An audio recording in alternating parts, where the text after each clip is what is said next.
start. In discussing the demands for grants of the Finance Ministry, we have got to see to what extent the administration of this particular ministry has led to the development of our national wealth and the securing of the welfare which our state claims to have in view. Madam, we must try to analyze very carefully the working of this particular ministry because it is not merely a department of the government, so to say, but it is the nerve center of the administration of the country. I would like first to refer to the role of foreign capital because in determining the manner in which the permission of capital issues has been granted by the particular administration, we should keep in our mind to what extent the interests of our nation have been served.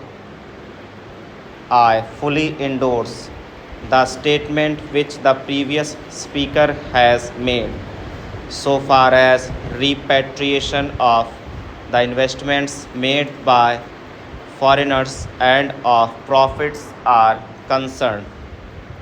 We have dealt with this topic quite a number of times, and I do not want to reiterate anything apart from only supporting what the honorable member who just now spoke said. I would now like to deal with the investments of foreigners in India.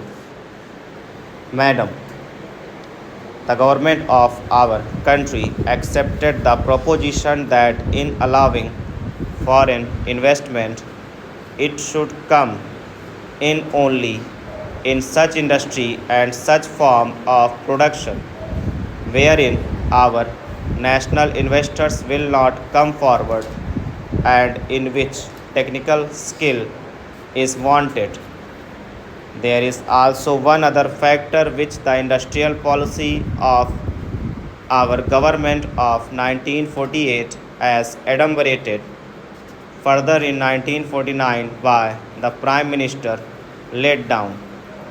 It specifically said that the control and ownership of such concerns should, as far as possible, be in the hands of Indian nationals and the technical know how of our country should be developed. I would like to emphasize the figures that have been put forward for the last few years from 1947 till the end of 1952 or the early part of 1952. It has been reported that rupees 19 crores of foreign capital have been allowed to be invested in our country. Of that, practically more than rupees 6 crores have been allowed to be invested in managing agency and trading